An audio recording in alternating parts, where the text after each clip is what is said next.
Star Country 96.9, a Tuesday morning. That means it's time for our house call with Titus Regional Medical Center Family Care Center's Dr. Craig DeLisi. Hello, doctor. Hello, Carrie. How old are you, by the way? I'm 49 and holding. With a death grip. Well, believe it or not, in 11 years, you will hit 60. And I'm going to ask you about those of us, that would include me, that are now north of 60 and some things people age 60 should stop doing. How long was your education post-high school, by the way? 11 years. So how much of the 11 years in learning about diseases, how to identify them, how to prescribe things and take care of the problems, how much dealt with that, which makes sense, but also how much dealt with sort of lifestyle issues that directly now we understand affect health? The lifestyle part, I would say very little. Certainly back then, I mean, it was 25 years ago, and so, and I mean, it wasn't ignored completely. In other words, we would know that certain things were risk, being sedentary or smoking or being overweight were risk factors for certain diseases. But I think very little time was probably spent on addressing those specifically, or how to help us address those as doctors. And I do think, in retrospect, probably they were underemphasized and compared with what the reality is of those sorts of things. So I'm going to take us now into an area that you did not go to school. My gut feeling is you're bringing these up more and more in your practice with your patients. That's just my gut feeling. Things like, if you are north of 60, things to avoid. Avoid isolation. Some family members have moved away. Maybe some friends have passed away. And isolation is detrimental to both mental and physical health. So, in other words, stay engaged with society. Your thoughts on that? Yeah, I absolutely agree with that. I mean, I think I do think that's a big risk for people as they age, especially if they're married and then widowed, or say they're divorced and single and don't have a lot of family around. If they're not engaged in community, and they may or may not be working at 60, but say that they aren't.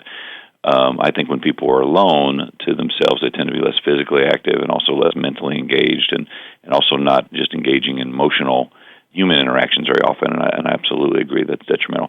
And also probably one of the reasons, in retrospect, that the pandemic isolation was particularly harmful. And I've seen lots of aftershocks of that. I mean, just sort of unprecedented amounts of anxiety and depression in the last few years that I've seen in 20 years prior. So again, the topic is things people 60 and older should stop doing. Stop disregarding moderate exercise, not just for your physical health. More and more studies are saying it's even more important than doing things like Wordle or crossword puzzles or mind games to keep mentally sharp. Doing moderate exercise might actually help you physically, but also mentally. Yeah, that's true. I've looked at it almost from the opposite direction. When I see patients who have aged really well, when I see people who are in my office at 80 and they're still strong, healthy, it doesn't mean they're not on any medicines, by the way, but strong, healthy, mentally sharp, physically well, they almost always, almost without exception, have stayed physically active. And it doesn't mean, by the way, I'm going to the gym 5 days a week. A lot of times it's people who retire on a farm where they've got to really move their bones every day and work hard and carry some feed bags or whatever they have to do. But I think that may be at the very, very top of the list is staying physically active. Wow. And then sleep. I've got a list of things here. Sleep, one of them. As you get older, sleep patterns sometimes change. How important is getting a full, healthy, restful night's sleep? Yeah, I think that's important at every stage of life. And one of the ironies of life, and I'm curious the Lord's purpose in this, but as people get older, they often require less nighttime sleep. And so of course, and it tends to be the season in life when they have the most time to sleep. And so I have a lot of patients that, as you get older, you go to bed earlier and earlier, and they'll come in and say, I'm really struggling with sleep. I'm waking up at 3 a.m. every day. I can't go back to sleep. And I say, okay, well, what time are you going to bed? Well, I'm going to bed at 8. And I do the math, and I say, I think you might only need 7 hours of sleep. And stop going to bed at 8. You need to go to bed at 10 or 10:30 or something, unless you're going to want to wake up 3 hours before the sun. And so it does a matter. And I will also add to that just an asterisk that not only the number of hours, but sleep apnea is incredibly common as people age, even if you're not overweight. Anyone who snores and wakes up tired, I bet has sleep apnea as you get older, just because all the muscles of your airway relax. So that's something you can get checked out and is easily treated.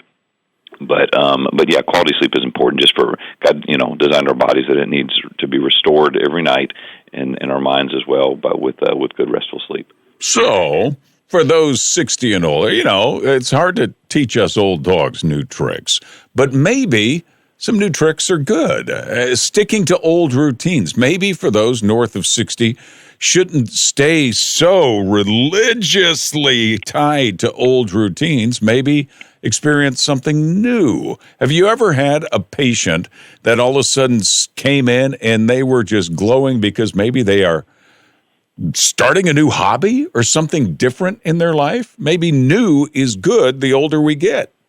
Yeah, I mean, it definitely happens, and again, often at the season of life where you may have less work responsibilities and parenting type responsibilities. Everyone's in a different boat. But as free time increases, I think filling those gaps with meaningful things. When I have patients come in for a checkup or whatever, and they tell me, "Hey, I just retired from work," the first thing I ask them is, "Okay, so what's next for this season of your life? What has God called you to do? How are you going to purposefully use your time?" And of course, hobbies can be included in that. But I think when people stop doing things that are meaningful or productive, they also kind of start to waste away in a human type of sense. And so I think those sorts of things are great. And maybe not skydiving. I wouldn't recommend that. You tend to shatter, not bounce when you hit. Well, thank you for making me laugh, because that was the last thing. As we get older, let's not forget to laugh. How important is just laughter in human health?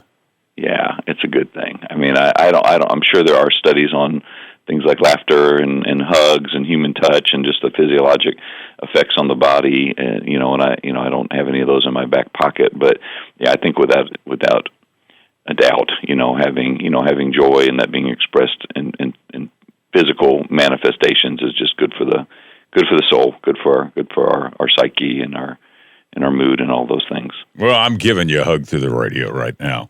Oh, big bear hug to Dr. Craig DeLisi. Thank you for our Tuesday chats. He's with the Family Care Center at Titus Regional Medical Center.